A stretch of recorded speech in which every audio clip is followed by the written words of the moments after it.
You're a Christian? No, I'm not a Christian. I'm not really decided quite yet. Okay, no problem. Just making sure, Okay. Of course. What can I do for you? Yes. So I have this current situation. It's maybe less of a question, maybe just the understanding. My mother is a Muslim and she has recently been heavily into it and has seriously only started practicing in 2019, but did officially take the faith back in about 2011. And I also took the faith back in 2011, but I left it in 2019 and then only recently decided to come back just to sort of give it another chance. My mom and I are constantly at odds about my not practicing Islam under her roof because we live together at the moment. And there are things that I'm not allowed to do in the house. Like I can't dance, I can't sing, I can't express myself in that way. And it feels like something that a teenager would go through, right? At least that's what it feels like to me. So my issue there is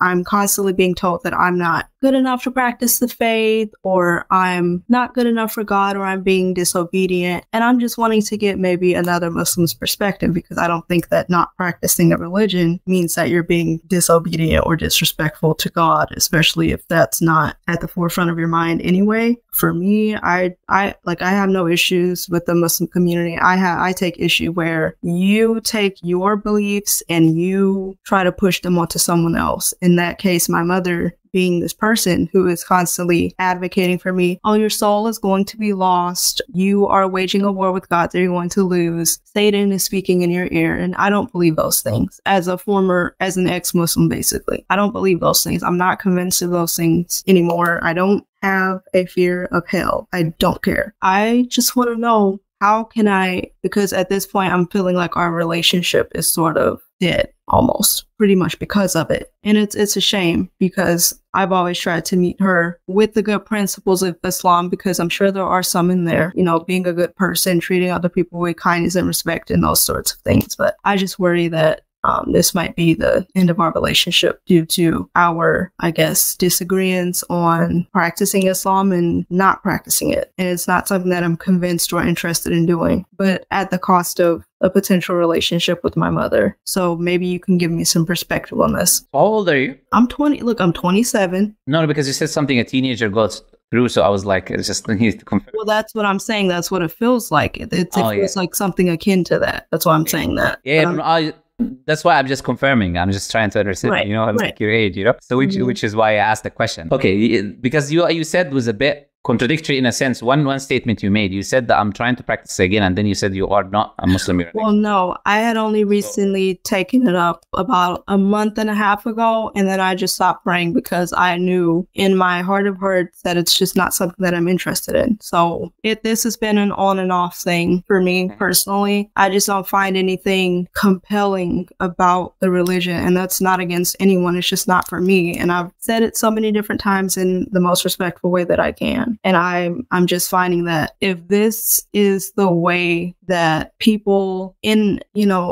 people who are kind of representative of Islam are acting, I do have concerns about that in the community, but for the most part, most Muslims are pretty much nice and respectful. But I'm just having issues because it's affecting my relationship. But for me, it's not a problem, but for her, it is. And so maybe you can give some. Well, I like your mother, honestly. I think from what you said about her, I think she's a very nice person, nice individual, and I'll explain why. But I want to ask you this first: if let's say you live in which country are you in? I'm in America. Okay, do you follow American law? Right. Yeah, because you're in American land. Right. So I think if I live under my parents' roof, they can make the rules. This is something I would say personally. Mm-hmm. If I'm me, Muhammad, my name is Muhammad. Yeah, nice to meet you. So if I'm living under my parents' roof, my father or my mother, I'll follow the rules because I'm living under their roof, right? I'm living under their house. And I know that my mother and my father, they only want good for me. No matter what anyone says. Anyone who comes and claims a mother doesn't love her daughter or doesn't love her son is someone who knows nothing about motherhood and fatherhood. I know for a fact your mother wants good for you. Of course, she's not happy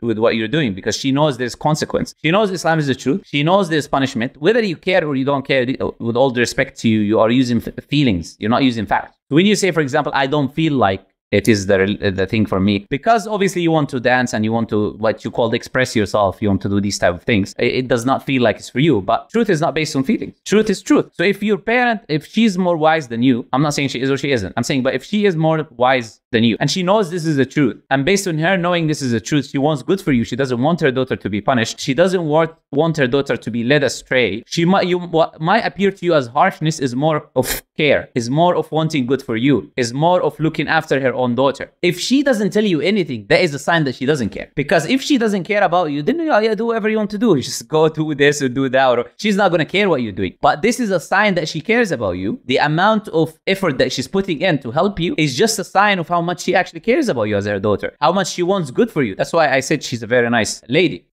You say it's not convincing for you, but what kind of evidences have you come across? Let me ask this. What is the reason you would say, you said you became Muslim in 2011? 2001? Yeah, 2011. And then now you said you left it in 2019, correct? Right. So what was the reason you left it in 2019? I just didn't have any personal connection to it. There wasn't anything that really compelled me to continue to practice as much. Yeah, what I would say is, from my estimation, I could be wrong, it is to do with the fact that Islam is restricting you from certain things that you want to do. Well, not necessarily. Even if I did practice Islam, I haven't done anything. Like, I don't drink, I don't party, I don't have any kids. Like, I haven't done anything. Why is not being the kids is like, well, I don't know. I'm child free and I'm very passionate about that. So, but I haven't done anything like in those teenage years. I've gotten my education. I have my bachelor's. I've done everything that my mother has asked me to do. But when it comes to this, it's like, this is almost like the hill that she's willing to die on. Like, and I respect her for that. No, I respect her for that. And I would say to you that I highly respect for that. I've never seen her, but I completely respect her for that. And what I would say to you is, like, what you just said is your religion, is not Islam. When you say, for example, I don't drink or I don't do pork, for you, Islam is not just you don't drink or you don't eat pork, right? Islam is a way of life. It touches over all the aspects to do with the individual's life. And what determines whether someone is good or bad is Allah. What determines whether something is a sin or not is Allah. What determines is whether you'll be punished for something or not is Allah. When you're saying, like, I don't believe that I would be punished for this or this is a sin, you were saying that in the beginning. But it's not me and you who decides, or your mother. It's Allah is the one who decides what is right or wrong. So if your mother were to say to you, this is wrong, and Allah doesn't say it's wrong, then we will say to her, no, that's not wrong, because Allah didn't say it's wrong. And vice versa. The one who determines what is right or wrong is Allah. The one who determines what is right and wrong is the Creator. Now, it is a teaching of Islam that the parents are responsible for their children, and therefore she wants good for you. She will try her best and all of that, but she didn't force you to do anything. And if she did, Islam, she cannot force you to become Muslim, because that's in the heart. And I'm sure she knows that as well. But she's trying her best. She's making it clear that I don't compromise when it comes to belief. I'm not going to compromise when it comes to Islam. And we say religion is thicker than blood. For me, a Muslim, another Muslim, if my brother is not a Muslim, and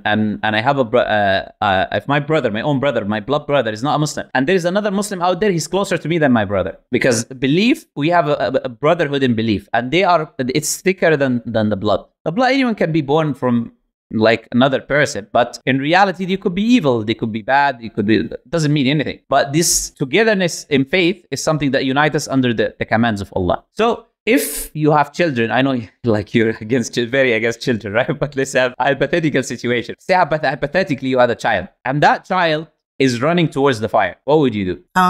Well, what do you mean by running towards the fire? There's a fire, right? Let's say there's wood and there's a fireplace and they're running towards it. Well, I'm going to try to pull them away from the fire. I don't want them to get burned. What if they're fighting you? Would you use a level of force to stop? I mean, I'm going to have to try to restrain the child so that they don't get burned. Absolutely. So the level of restriction is based on the level of resistance. That's essentially what your mother is doing. She sees you're increasing you are butting heads with her, as we say. And she's increasing her, like, whatever word you want to use, restraint, because she sees your level of like rebellions, if you want to use that term. So she knows what is good for you. It's not good for the child that is going to hurt himself. The child might think, you know what, look, this is light and it looks very beautiful and orange and all of these different colors. And he wants to touch it. And he thinks this is a good thing. Like, he wants to do it. And then he thinks the parent is evil because the parent is pushing him away from the fire. Or that child wants to eat so many sweets and the parent is stopping them from doing it because it's not good for their teeth, it's not good for their blood level or any of that. So you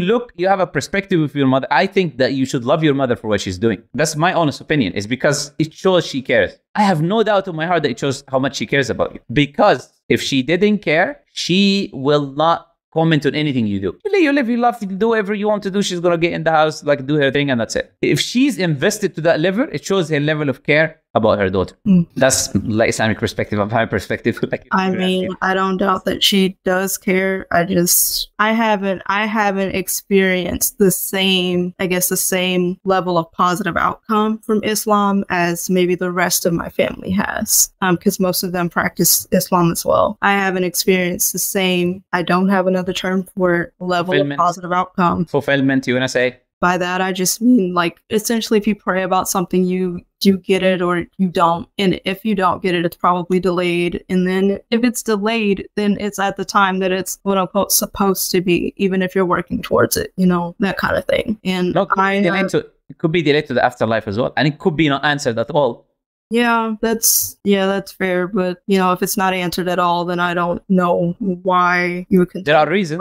There are reasons. Sins can be a reason. People eating riba, eating from money from interest. And there's many reasons that are mentioned in the hadith and the Islamic tradition why someone's dua, asking Allah for something, might be accepted, might not be accepted. But the point is, to think you demand to get what you ask from Allah, it can be the reason why you're not answered, because it's a level of arrogance that I've not seen before. It is like you're saying Allah is it's the opposite. It's the slave and the king, you replaced it. You are the one who tells Allah now what you want, and He does what you want. That's not how it works. We're the servants of Allah, and He is the creator. He's the master. He's the one who gives when He wants to give, how He wants to give. That's how a relationship works between a master and a servant, or between creation and the creator. To think, the people, I think they have an extreme level of arrogance, those who think that I can call upon Allah and He can give me whatever I want because I call upon Him. Who are you, man? Like, wake up. You are a creation of Allah among 8 other billion creation of Allah, among countless unknown number of creation that Allah created. I mean, I'm going to disagree with the arrogance part. It's just if essentially, if you're asking God for things, and, you know, I feel like if you're a decent person and you're sincere about it, which is one of the main requirements of being a Muslim in the first place, you know, it would just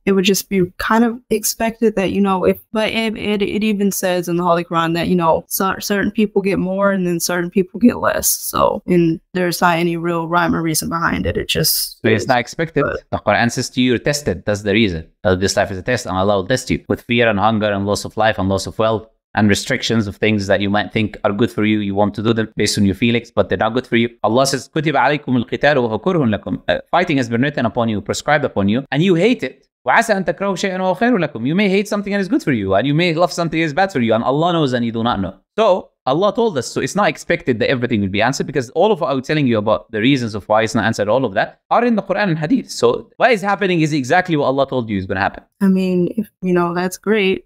But I mean, it's not even that I don't believe in God. It's just Islam in particular. I don't know. I'm just worried about the relationship with my mom, like at the end of the day. But I feel like I have done my part to try to uphold that as best as I can. It's just this one piece that she's hanging on to and doesn't know how to let go of that. For all the reasons that you've said, I can agree with those reasons.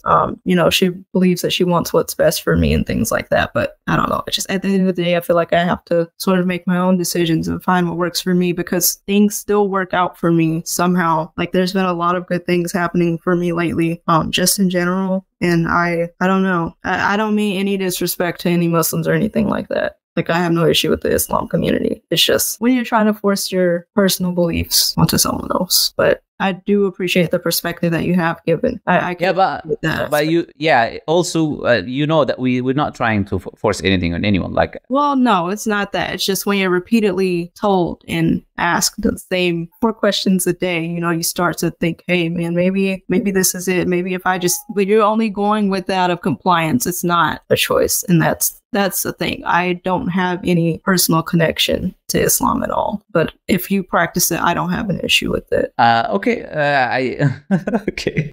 But I do hope I did answer your question, Evan. Yeah, thank you. There was some good insight in there. I can agree with that. So I did I'll be walking away with something today. I do appreciate your time. No problem. And I do hope you also don't develop a resistance for Islam because of what your mother is doing, because that you subconsciously can happen. So what could be a reason for you to push yourself away from Islam is the fact that your mother is pushing you towards Islam. So that can happen as well. So I think it's very important for you to keep it in mind that that could be an effect that is taking place and you're not noticing it. Something to think about for sure. Yeah, and like, trust me, the evidences for why Islam is the truth. When you talk about rationality, I think anyone who's sincere with himself, you cannot argue against the evidences that Islam is the truth. It's impossible. Now, feelings is a different issue. No one can control your feelings or your heart. That's something that is not in my hands. But to show rationally why Islam is the truth, that's like the easiest thing to do. And based on that, your mother wants what is good for you because she knows this is the truth, and she knows whether you care or not, there is a punishment. Whether you realize or not, that there is a fire there that is going to burn you. Okay. I guess that's fair. No problem. Okay. Anything else? No, that's all. Thank you so much. I hope you all have a good evening, night, wherever you are in the world. Have a good day. And can you say hi to your mom? Can you say to her, you know, I respect her. If you can't say to her, I don't know if she knows me or she doesn't know, you can just say random Muslim on YouTube, you know? Okay, yeah. Okay. Hi, Mom. No problem. I appreciate it. Thank you. Thank you. Bye. Bye.